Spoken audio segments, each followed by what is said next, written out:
नमस्कार दोस्तों, मैं हूं परविंदर सैनी।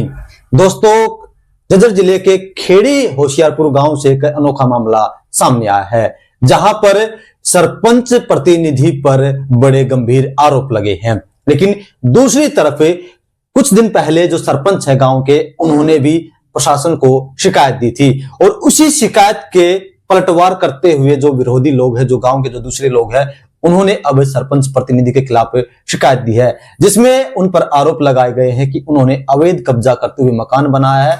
लेकिन ये पूरा मामला क्या है, इसकी तह तक जाने की हम कोशिश करेंगे। हमारे साथ खुद खेड़ी होशियारपुर गांव के सरपंच प्रतिनिधि पवन चिल्लर हमारे साथ है। पवन जी, आपका स्वागत है।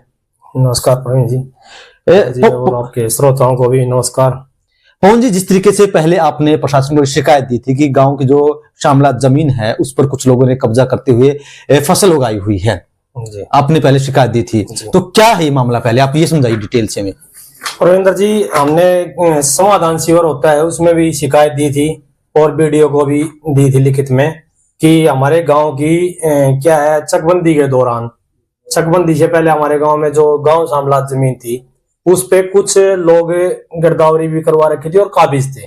तो पूरे गांव ने निर्णय लिया कि उस जमीन को छुटवाया जाए और चकबंदी के दौरान इसमें से खेतों के रास्ते लिए जाएं और अन्य चीजों के लिए इस्तेमाल की जाए। तो गांव ने छुटवा दी। गांव ने गिरदावरी भी उन लोगों ने खुद, उस टाइम जो सरपंच था उन्होंने बड़ापन अपना दिखाते हुए, बड़ा चेहरा दिखाते हुए अपने जो परिवार में जो गिरदावरी थी वो भी उन्होंने तोड़वाई।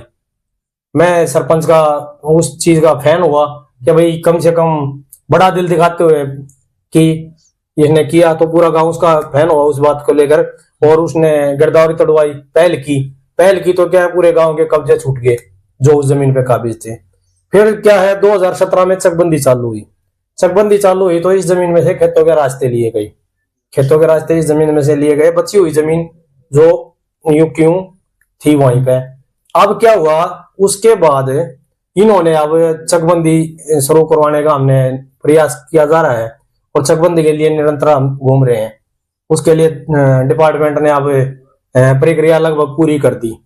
तो अब डिपार्टमेंट कब्जे तब्दील के लिए और उसके लिए तत्पर है कि वो करेगा, कभी शुरुआत बहुत जल्द होगी। तो इन्होंने क्या किया, उस पर कास्ट कर ली। ब्लॉक समिति मेंबर, नंबरदार का लड़का है, मतलब उसका, और परिवार में भी हैं और एक व्यक्ति और 5 व्यक्ति हैं। ये टोटल जमीन कितनी है? ये टोटल जमीन वैसे तो 149 कुछ है रकबा इसका, एकड़ के करीब, लेकिन इसमें खेतों के रास्ते भी यूज हो लिए। वैसे भी चकबंदी के दौरान जैसे कब्जे तब्दील 100% हुए, तहसीलदार की रिपोर्ट है, तो तब कब्जे तब्दील हुए, तो कुछ अन्य व्यक्ति भी जैसे कब्जा पूरा करने के लिए इनके इसके हिस्से में दायरे में आ गए, उनकी भी वही लगी हुई है जमीन। लेकिन उसके बाद जो जमीन बची है वो लगभग टोटल 50 एकड़ के करीब, 50-60 एकड़ जो भी है वो जमीन है इन्होंने जो कास्ट कर रखी है, वो 50-60 एकड़ जमीन है। वो जमीन छुटवाने के लिए ये कह रहे हैं सामूहिक बोली कराई हमने। सामूहिक बोली तो पूरे गांव की, जबकि 10-20 आदमी से ज्यादा उस टाइम बोली में नहीं थे। तो पंचायत कराती है, पंचायत कराती है, जो पैसे पंचायत में जमा होते हैं। हाँ, पंचायत में। लेकिन उन्होंने सामूहिक बोले भाई गांव में यूज हो जाएगा, भाई गांव में यूज हो जाए, पूरे गांव की सहमति होता, वो सरपंच की सहमति होता। वो मैंने मना कर दिया कि गांव 2 फाड़ मत करो भाई, चकबंदी के बाद करवा लियो जो कुछ करवाना, इससे पहले इसने मत छेड़ो। तो इन्होंने जबरदस्ती करके और उस पर कास्ट कर ली। अब कास्ट कर ली तो मैंने ग्रीवेंस में भी ये लगाई, पहली ग्रीवेंस में भी लगाई थी, समाधान में भी लगाई। उसके बाद कल ग्रीवेंस में भी इसका दिया है। तो डीसी साहब ने आश्वासन दिया भाई इसमें करेंगे। मैंने कहा, एसडीएम साहब ने, पटवारी जी ने मौके पर रिपोर्ट बना के दे दी कि शामलात दे है, ये फर्द की कॉपी भी है और रिपोर्ट भी है। तो शामलात दे की केयरटेकर तो पंचायत होती है। डीसी एसडीएम साहब ने कहा भाई ठीक है, 7 विशियल कर लो, ये 7 विशियल में हम जल्दी वो कर देंगे। 7 विशियल में एक बात बताओ, फसल तो ले गए, फसल ले जाने के बाद फैसला आया तो क्या करेंगे, उसका तो कुछ नहीं है। इसके बाद अब डीसी साहब ने आश्वासन दिया कि हम प्रशासन देंगे और इसको वो आएंगे, इस जमीन का कब्जा छुड़वाएंगे। अब कब्जा छुड़वाएंगे तो गांव में शांति का माहौल होगा। मैंने पिछले सप्ताह पंचायत भी की थी, पंचायत में भी ये लोग जैसे मारपीट पर उतारू हो गए, तो अब पंचायत में, गांव में शांति का माहौल होगा। किसी का कुछ हादसा हो जाए तो फिर क्या, कौन जवाबदार होगा? उसकी पंचायत जवाबदार होगी। पवन जी, जिस तरीके से आपने जो आरोप लगाया कि जमीन को जो है छुड़वाया जाए, लेकिन अब आपके खिलाफ भी आरोप लगे हैं। हमने देखा है कि एक सोशल मीडिया प्लेटफॉर्म पर आपके खिलाफ खबर चल रही है कि आपने जो है पंचायती जमीन पर कब्जा किया हुआ है, मकान बनाया हुआ है। बिल्कुल। देखिए प्रवींदर जी, मैं इस बारे में आपको एक चीज अवगत कराना चाहता हूँ कि पहले जो रोड निकले थे हमारे गांव में, ये है उस रोड का सजरा, आपको ये दिखाएं, ये सजरा है, ठीक है, ये सजरा है। ये रोड पहले का आप देखोगे, इसमें ये जोड़ है और जोड़ के बीच में है ये, ठीक है जी। तो ये यहाँ पे मंदिर है और मंदिर के साथ में गए यहाँ का रोड जा रहा है, जबकि रोड यहाँ का जाना चाहिए। ये यहाँ का हमारा खेत के, ये हमारे खेत हैं, तो हमारा कब्जा कहाँ तक हुआ? यहाँ तक होना चाहिए। रिकॉर्ड के अनुसार हमारा खेत यहाँ तक ही सीमित है, तो ये कब्जा किसका बच गया? ये भी हमारा बच गया, मेरा बच गया। मैं ये कहता हूँ दावे के साथ कि गांव में विवाद ना फैले। इन्होंने नाले का एलिगेशन लगाया, नाला बगैर पैमाइश, गांव में विवाद ना फैले और गांव का कीचड़ निकल जाए। मैंने नाला बगैर पैमाइश के अपनी खेत में गए यूं ही करवाया कि कम से कम हमारे घर वाले आड़े ना, कि भाई हमारा यहाँ तक हिस्सा, यहाँ का नाला बना, यहाँ का नाला बना हुआ तो रोड के परली साइड के नाला जाएगा, रोड भी हमारे अंदर आऊगा। तो मैंने अपनी खेत के अंदर का भी नाला बना रखा है कि चकबंदी तो होएगी, जमीन पीछे पूरी हो जाएगी। और ये एलिगेशन जो लगा रहे हैं निराधार है। मैं तो कहता हूं भाई जांच करवाओ, इसकी पैमाइश कराओ। मेरा मकान आता है या किसी का भी मकान आता, प्रशासन कार्रवाई करे। मैं एफिडेविट देने के लिए तैयार हूं कि भाई कार्रवाई करवाओ।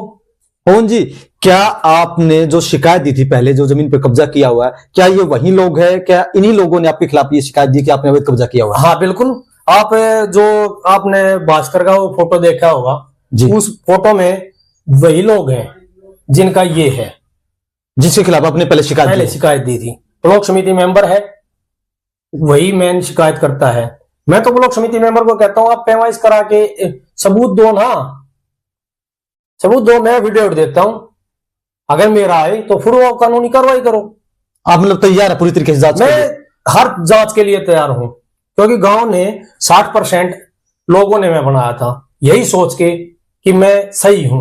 क्या उनके मान सम्मान को मैं ठेस पहुंचाऊंगा? नहीं पहुंचा सकता। इसके लिए चाहे मुझे कोई भी कदम उठाने पड़े, मैं उन लोगों के मान सम्मान को बरकरार रखते हुए हर पहलू से गुजरने के लिए तैयार हूं। और मैं बाकायदा ये कहता हूं कि पहले मेरा एफिडेविट लो और इनका भी लो। अब मेरे पे आरोप है निराधार है, क्योंकि ये अब ब्लॉक समिति मेंबर है, इस पे तो आरोप है भाई। आरोप क्या है? ये तो सत्य है भाई, बुआ रहे हैं। बिल्कुल, वो तो बुआई है, ये लिख के दे रखे हैं, सारी चीज हो रही है, बुआई कर रहे हैं भाई, वे खुद कह रहे हैं। तो ये चीज है। अब जिस तरीके से आपके खिलाफ जो खबर चल रही है, तो क्या अब आप कोई कार्रवाई करेंगे इसके खिलाफ? हाँ, इसके खिलाफ कार्रवाई है। मैं तो इसकी पैमाइश का भी इन पे डालूंगा। पीडब्ल्यूडी वाले आज आए थे, मैंने कहा पैमाइश कराओ, और पैमाइश होने के बाद जहां तक पैमाइश आएगी, देखो मानहानि का केस भी करूंगा। मैं मानहानि का केस करूंगा, क्योंकि हर बात के साथ एलिगेशन कौन सफाई देगा? मैंने प्रवींदर जी पहले 2000 ये बात है 17-18 की, इन्होंने मेरे ऊपर आरोप भी लगाए थे कि आप चकबंदी रखवा रहे हो। चकबंदी हमारे गांव में 12 की भी पंचायत हुई थी, तब भी मैं साफ हुआ था कि मैं चकबंदी नहीं रखवा रहा, मैं गांव के अच्छे कार्य के लिए हूँ। इन्होंने मुआवजा रखवाने का मेरे आरोप लगा के हाई टेंशन तार का मुआवजा रखवा दिया। उसमें भी मैंने तहसीलदार की रिपोर्ट दिखा के, कि तहसीलदार ने कहा था कि कब्जे तब्दील हो चुके। आपको तहसीलदार की रिपोर्ट दिखा देता हूं मैं, कि गांव के 100% 2017 में कब्जे तब्दील हो गए। अब एक बात बताओ, तहसीलदार ही जब कब्जे तब्दील की कहेगा तो फिर आप क्या करोगे?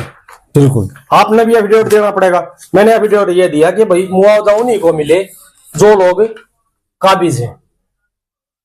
भाई आप सरपंच बनाए गांव ने, तो आप जायज के लिए ही अड़ोगे ना। गांव के गरीब आदमी भी आपकी तरफ देखेंगे, गरीब का विरोध तो नहीं होता, हर जगह लड़ाई लड़े, तो उनके सहायक तो आप ही होगे ना। मैंने यही कहा कि एक खेवट में 50 आदमी हैं, लेकिन किला एक का लगा दिया, दूसरा बैठा है। जैसे हमारे में टावर है, मेरे ताऊ का लड़का के में टावर है और हम साथ में है, हमारे में तार है। मुआवजा हमारे खेवट का भी बन रहा है और जो अन्य ताऊ है उनके लड़कियों का भी बन रहा है, जबकि उनके लगे तो खेत नहीं है। तो एक बात बताओ, कब्जे तब्दील हो गए तो जायज आदमी को मिले, ये जमीन उस बेचारे की जाए और कब्जे हमारे जाए हैं। मेरा बड़ा भाई है ताऊ का लड़का, क्या मैं उसको मार दूं? नहीं मार सकता। ऐसे ही गांव के अन्य है। तो एक बात बताओ, जब जायज आदमी मैंने एफिडेविट दिया कि गांव के 100% कब्जे तब्दील है और जो जायज व्यक्ति जमीन पे बैठा है उसी को मुआवजा मिले। पवन जी, जिस तरीके से आपके खिलाफ शिकायत दी गई है, तो क्या इस मामले में अभी तक आपने कोई प्रशासन के सामने कोई सबूत पेश किए हैं या फिर अभी तक प्रशासन ने आपसे कोई सबूत मांगे हैं? नहीं, प्रशासन का मेरे पास आज जेई साहब आए थे PWD से, उनको मैंने दिखा दिया, वे इसका फोटो ले गए, वहां मेरे बयान लेने बयान लो, बाकी लिखित कॉपी शिकायत की मेरे पास जब आएगी तो मैं उस पर कार्रवाई करूंगा। अभी मेरे पास लिखित कोई प्रमाण नहीं आया है, सिर्फ आपने खबर पड़ी है। खबर पड़ी है। जब ये लिखित मेरे पास आएगा तो इस पे मैं एक्शन भी लूंगा, मैं मानहानि का केस भी करूंगा, मैं इनको नोटिस भी भिजवाऊंगा कि आप प्रूफ तो करो भाई। अगर रोड, मैंने PWD को बताया कि रोड अगर हमारी में कह पाया तो PWD पे भी केस करूंगा मैं आप पीछे नहीं हटूंगा, क्योंकि इन लोगों ने इज्जत बहुत उछाल ली। आज बंदा बात कर सफाई थोड़ी देगा। बिल्कुल, ये बात है। तो चलिए दोस्तों, कहीं ना कहीं मामला जो है काफी पेचीदा मामला जो है वो दिख रहा है, लेकिन पवन छिल्लर जो कि खेड़ी होशियारपुर गांव के सरपंच प्रतिनिधि हैं, उन्होंने इस पूरे मामले को पर अपनी सफाई जो है वो पेश की है कि इस तरीके से पहले जो है उन्होंने एक मामले में शिकायत दी थी कि जमीन पर कब्जा किया गया है, उस पर फसल उगाई गई है, लेकिन विरोधी लोगों ने बाकायदा उनके खिलाफ शिकायत दी है कि उनका जो मकान है वो पूरी तरीके से अवैध जो है वो रोड की जमीन पर मकान जो बनाया गया है और यहाँ पर जो सड़क है वो काफी तंग हो गई है या भीड़ी सड़क हो गई है। लेकिन अब पवन छिल्लर खुलकर बोल रहे हैं कि वो इस मामले में कानूनी कार्रवाई भी करेंगे और जो भी प्रक्रिया होगी उस प्रक्रिया से गुजरने के लिए तैयार है और प्रशासन में सहयोग भी करेंगे और जो सबूत उनके पास वो सबूत दिखाने के लिए भी तैयार है। पवन जी, हमसे बातचीत करने के लिए आपका बहुत बहुत धन्यवाद। बहुत बहुत धन्यवाद।